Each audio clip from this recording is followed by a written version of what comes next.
to go ahead and get started. Welcome in, everybody. Episode 21 of High Country Hangouts. How's it going, Skyler? I'm all right, man. How are you? I'm good. Yeah, it's been a busy week, but Yeah. Like we were just we talking made it about, back the in. the sunshine's been nice.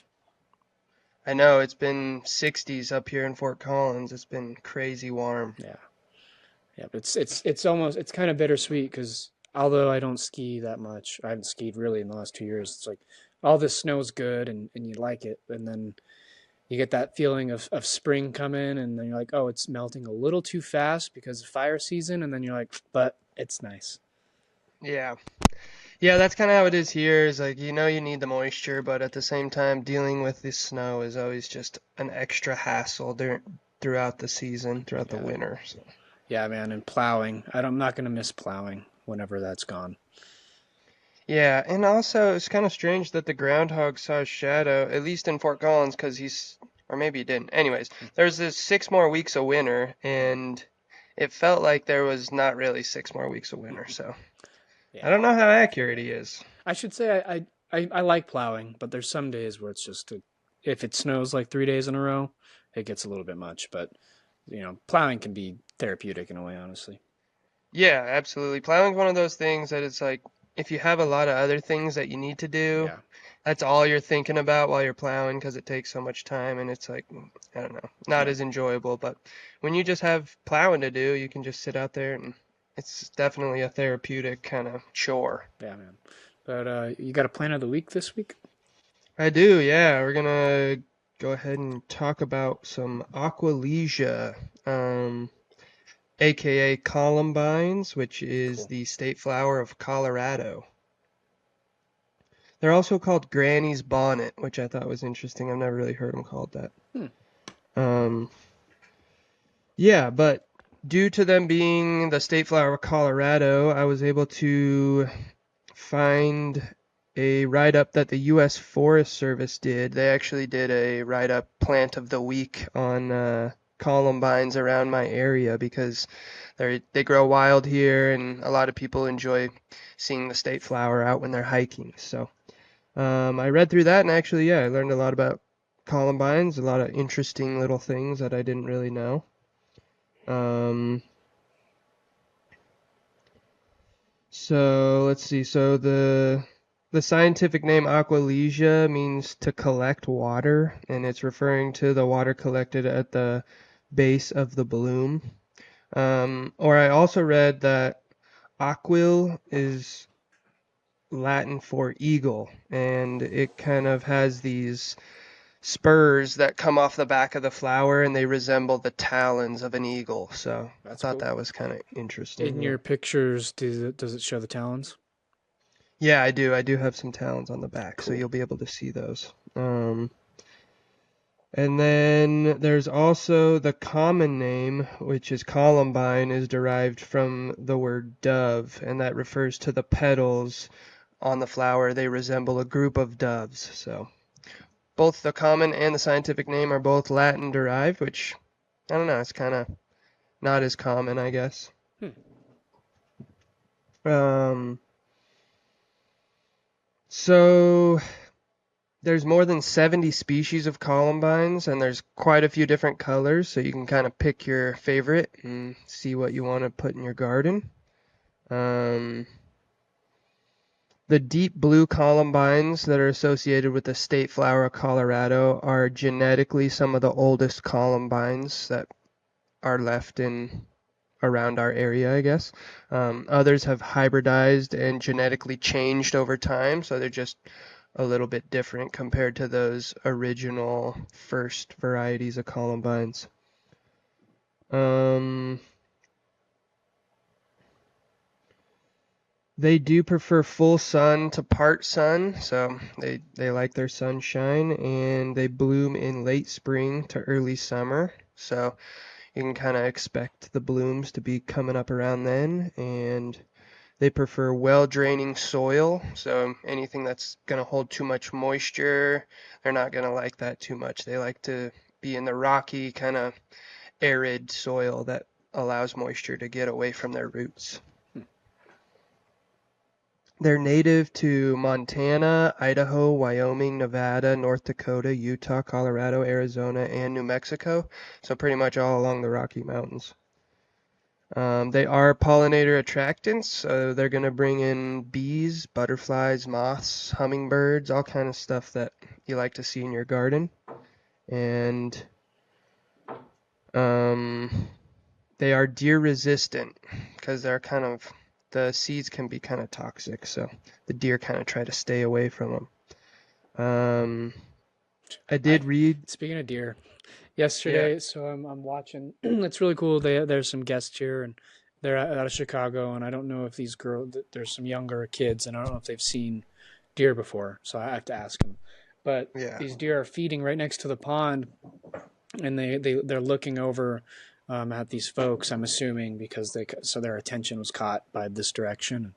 You just start to see them run across the pond, like over the The ice. deer? Yeah, right over the Oh, ice. wow. Yeah, so that was kind of cool. I've never seen the deer run over the pond here, and it was interesting to see that.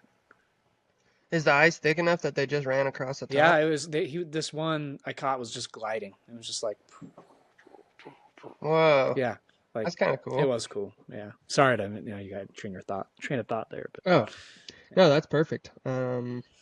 But yeah, you could probably plant them around your property and maybe have a little luck with them because they won't be eaten by all the deer. Yeah, they're gonna do a lot of landscaping here this summer. It's on the plan, so we'll see. Oh, you'll have to let me know what they plant up there. I'd be really Yeah, interested in totally. that.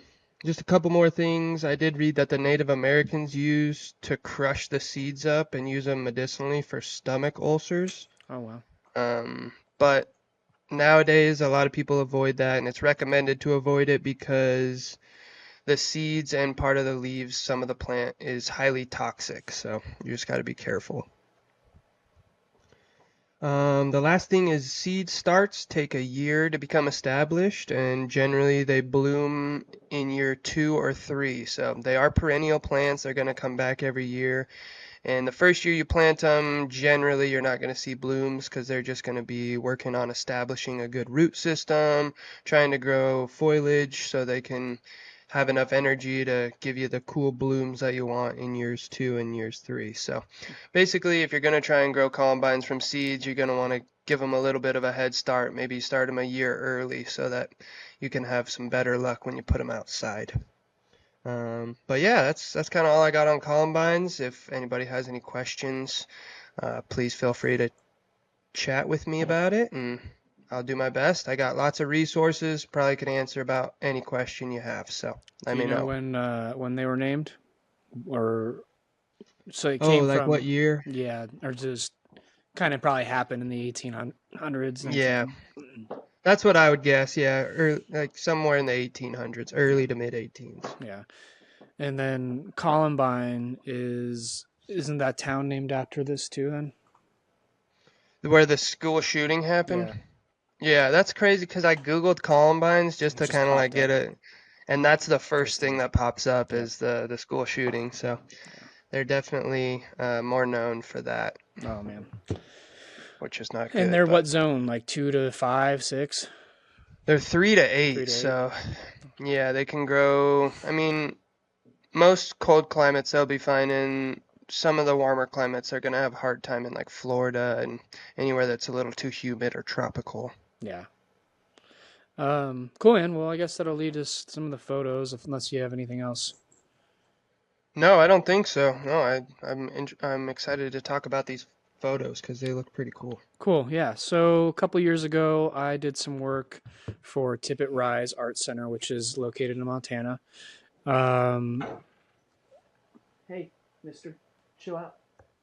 All right. So yeah, Tippet Rise Art Center is kind of a hidden gem here in Montana. It is a place where there's large scale artwork across, I don't know how many acres it is, but it's this huge ranch. And in the summer, it's 1 second. No worries.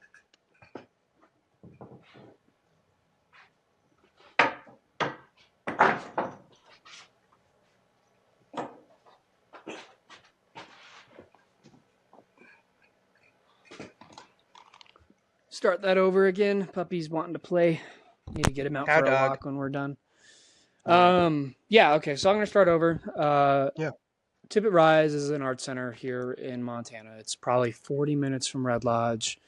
In the Roscoe, no, it's Nye maybe. Anyways, yeah, it's west of Red Lodge, and this center has large scale sculptures from all across the world. They have artists that have some of the most famous artists that do large scale sculptures have their work at Tippet Rise. And Is it kind of in the middle of nowhere, or is it yeah, like it's in close to a VFE for town? sure. Okay. Yeah, it's um like I said, it's a huge ranch, and so they just have access to um, put like these sculptures wherever they want. Mm-hmm. Um, it was bought by some wonderful folks that just love art, and I'm pretty sure there's some relation with Grey Goose there. Um, I Okay. don't quite know.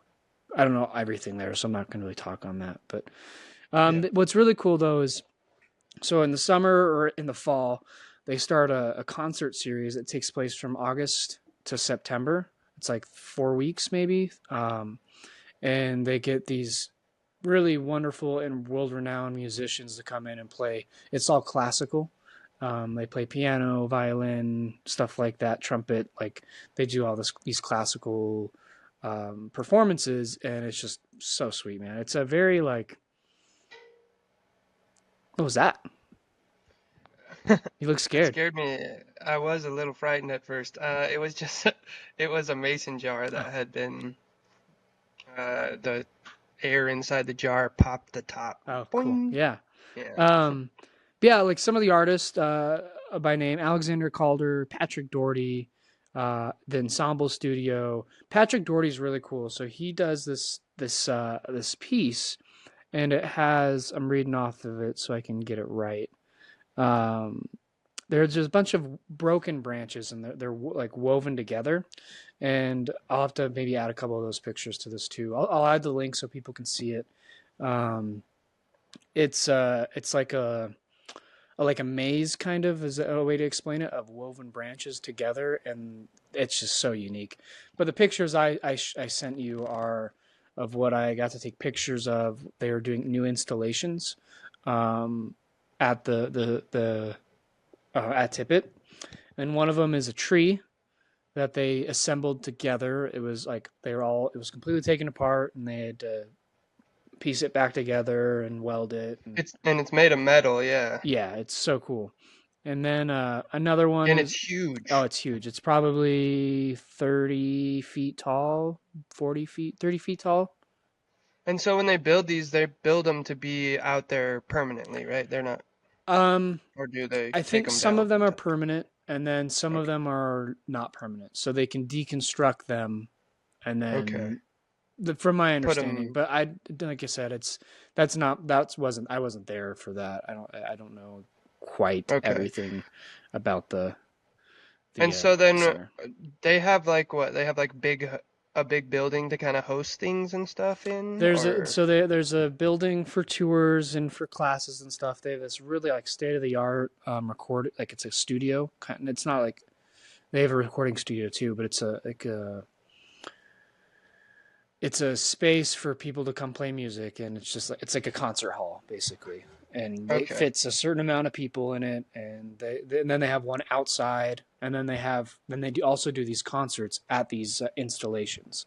One of them, Okay. yeah, it's I'll link their website so people can take a look, but it's And so a when you go there to this event, you kind of like you can choose like what music you want to listen to, and then you also kind of like walk around and look at all the art installations. And is it kind of like a mini festival? That's what I'm no, picturing. no, not like a festival. So More laid out, like a timeline, and like this is yeah. what time this starts. Yeah, Okay. so you can do tours. You can do bike tours in the summer. You can do tours and walk around where you can check out these installations that are all across um, like acres of acres of acres of land. So you can drive Mm-hmm. around to get to them.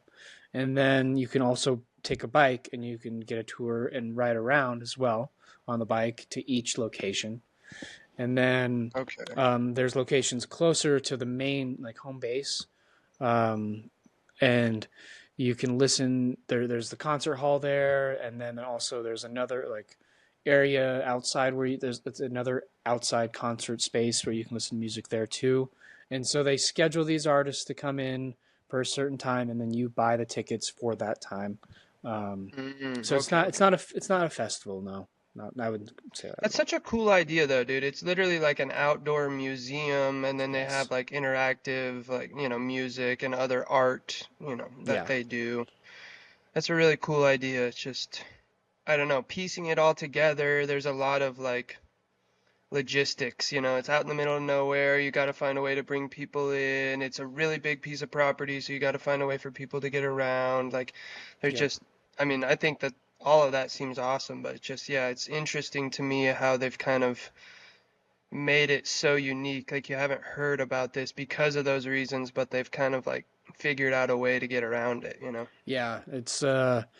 It's a very special place in Montana that if you guys can experience, you should, because not many people, even like not even though it's like known, not many people know about it. If that makes sense, you have to be in Yeah. like this space, this area. I didn't know about it in Red Lodge until like 3 years after I lived here. 4 years after I lived Yeah. here, so it's and it's very very new. You know, they started I think in 17 around there, 16 maybe. Okay. So it's not that old, but it'll continue to gain notoriety. I need to double check. There's photos that I can post. I need to make sure that I can post the ones that I sent you. Um, Okay. but Yeah. yeah, man, it's a really special place, man. They do some really cool things, and highly recommend if you're in Red Lodge or in Montana to come check it out. Yeah, that's really cool. I want to go check it out. Yeah, I'm sure they are constantly adding to it yeah. too. It's located in Fishtail is the actual location, and there's this place Fished. in Fishtail. Did we have Montasia when you came up here? Uh-huh. So Montasia moved from Cook City. It's now in Fishtail, and Oh, nice. Okay. they changed up their menu a bit, but it's so good. So if you ever get a chance to go to Still good. Montasia, 10 out of 10, 12 out of 12, 12 out of 10, 13 out of 10. Yeah, So good. it's some of the best food, that kind of food that I've had, and it was up in, this tiny town of like 300 people, and it Yeah. was just so surprising, but also so good. So, Yep, man. So sweet. So yeah, that's kind of Tippet Rise. I'll add some photos that I can share. Um, cool. really, really special spot. And yeah, highly recommend everyone Are checking it you out. are you going up there this year again to Mm, check out any music or anything? no, I not at the moment. No. Okay. Yeah. They do that more in the summertime. They do the tours in the summer, and then they do the concert series from middle of August till, excuse me, middle of September. Nice. Certain time Well, you frame. never know. Yeah. Maybe you'll get out there. Yeah, man. Yeah, maybe. Maybe you can get out there and go take pictures of people's new art installations. That'd be cool. Yeah, that may have been a one-time thing, but we'll see. I'd love to. They have a photographer now, local guy. He does really good work, so we'll see. Nice. Yeah. Cool, man. Well, I don't know if there's anything else you want. Oh, I guess we can talk a little football. Seahawks have gotten offers on DK Metcalf for a trade. High pick and Yeah, a that should receiver. be interesting. Interesting. I think Seattle would be better off just trading him because also you want JSN to be number one. So I just checked Twitter, and what I'm hearing or seeing, reading is Seahawks to move DK. The trade would be structured to receive the number 23 pick and either Romeo Dobbs or Datarian Wicks from the Green Bay Packers. So he's going to the Packers. Yep. I don't mind it. I like Wicks. I I, think Wicks on the Seahawks would be I good. like Wicks. I like Dobbs. I think I liked Wicks more at the beginning of last year, but I think I like Dobbs more now. That's fair. Yeah. Yeah, Wicks had a weird season, but Yeah, I think Wicks has like a lot of potential. But yeah, man. So I think DK, that steam is picking up, and like I was saying last year, I think he's finally being traded from Seattle, which is tough because I think he's awesome. But so do you think Lockett stays? no, Lockett's Probably gonna get not. cut. And then they're gonna draft another wide So receiver. they'll have if this trade goes through, let's say if it's the Packers, if they get Dobbs or Oh, they'll have Wicks, Wicks. and then they'll have the 23rd pick, and then they'll have like the 17th pick. So they'll pick. I think they're going to pick a defensive tackle and an offensive lineman in the first round, and then they'll probably find a receiver somewhere later in the draft, another one, someone who's really fast, I'm assuming, or pick someone up from free agency, but like maybe a Marquez Valdez Scantling, if that's how you say his name.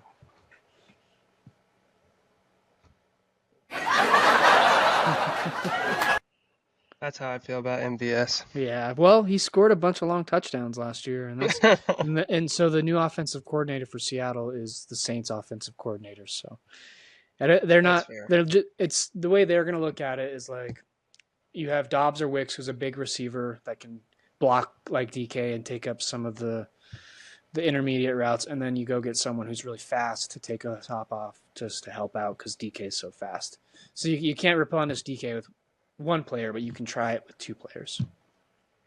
Yeah, I see that. And then honestly, I think it's just going to be Kenneth Walker's backfield. I think that I don't know if it will. We'll see. He might. I think they're gonna have an open competition, and he might if he doesn't stay healthy. No way. But he couldn't stay healthy last year. I think Kenneth's going to be the guy. I hope you're right. At least to start the season. If he gets hurt, I can't do anything about that. But he's definitely the better runner right now, in my opinion. Man, watching Charbonnet last year, I like Charbonnet. He's like the type of I like him too. I don't know. He's not. Charbonnet is a poor man's Saquon Barkley.